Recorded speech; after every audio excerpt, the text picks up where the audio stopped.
आप सभी को जय मसीह के प्रियो जीसस कॉट्स चैनल में आप सभी का स्वागत है। परमेश्वर आप सबको आशीष दे। आज हम देखेंगे दशमांश के नियम के बारे में। दशमांश देने के विषय में बाइबल क्या कहती है। बहुत से मसीह विश्वासी दशमांश देने के विषय के प्रति उलझन में पड़े रहते हैं। कुछ कलीसियाओं में भेंट देने के ऊपर ज्यादा जोर दिया जाता है। ठीक उसी समय बहुत से मसीह विश्वासी प्रभु को भेंट देने के संबंध में बाइबल के इन उपदेशों के प्रति समर्पित होने से इनकार करते हैं। दशमांश देने का अभिप्राय एक आनंद है और एक आशीष है। दुर्भाग्य से आज के समय में कलीसिया में ऐसे उदाहरण बहुत ही कम मिलते हैं। दशमांश देना पुराने नियम की धारणा है। दशमांश देना उस व्यवस्था की एक मांग थी जिसमें सारे इजरायलियों को अपनी कमाई और उगाई हुई उपज और अपने पाले हुए पशुओं में से 10% मिलाप के तंबू और मंदिर के लिए देना पड़ता था। लेवी व्यवस्था 27 अध्याय और 30वां वचन में इस प्रकार से लिखा है, फिर भूसी की उपज का सारा दशमांश, चाहे वह भूसी का बीज हो चाहे वृक्ष का फल, वह यहोवा ही का है, वह यहोवा के लिए पवित्र ठहरे। गिनती 18 अध्याय और 26 आयत। तू लेवियों से कह कि जब जब तू इजरायलियों के हाथ से वह दशमांश लो जिसे यहोवा तुमको तुम्हारे निज भाग करके उसे दिलाता है। व्यवस्था विवरण 14 अध्याय 22 आयत से 29 आयत तक इस प्रकार से लिखा है, बीज की सारी उपज में से जो प्रतिवर्ष खेत में उपजे उसका दशमांश अवश्य अलग करके रखना, और जिस स्थान को तेरा परमेश्वर यहोवा अपने नाम का निवास ठहराने के लिए चुन ले, उसमें अपने अत्र और नए दाख मधु और टटके तेल का दशमांश और अपने गाय बैलों और भेड़ बकरियों के पहलौठे अपने परमेश्वर यहोवा के सामने खाया करना, जिससे तुम उसका भय नित्य मानना सीखोगे।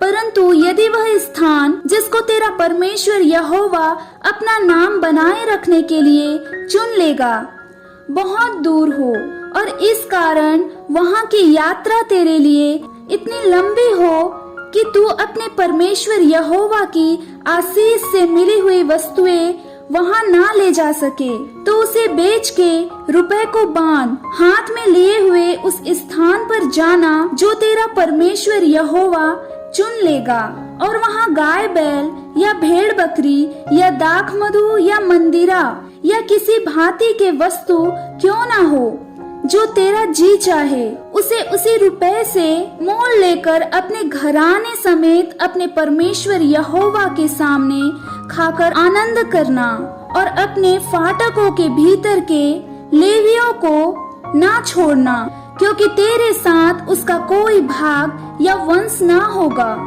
3 वर्ष के विनते पर तीसरे वर्ष की उपज का सारा दशमांश निकालकर अपने फाटकों के भीतर इकट्ठा कर रखना।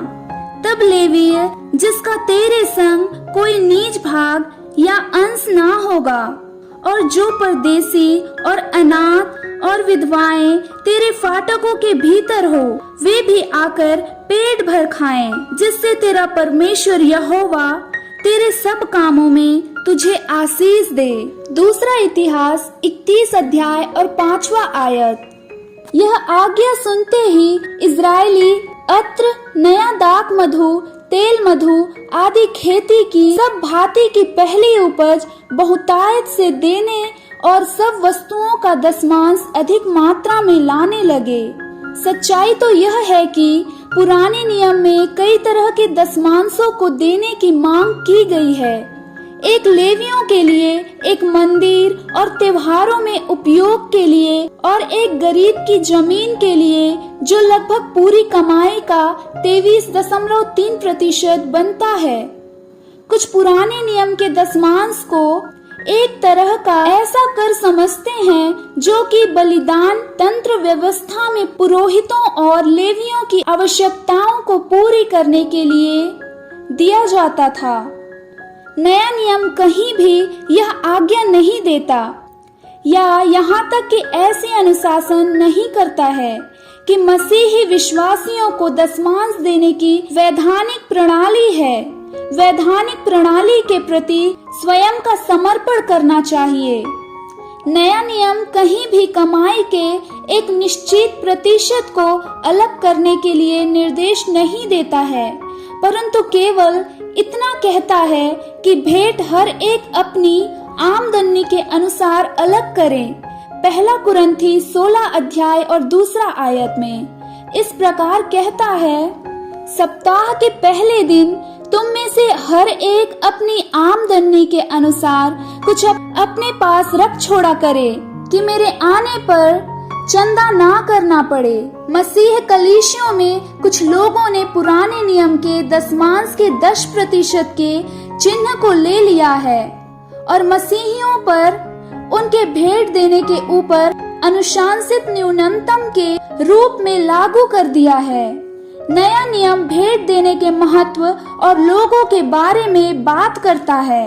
हमें अपनी योग्यता के अनुसार देना चाहिए।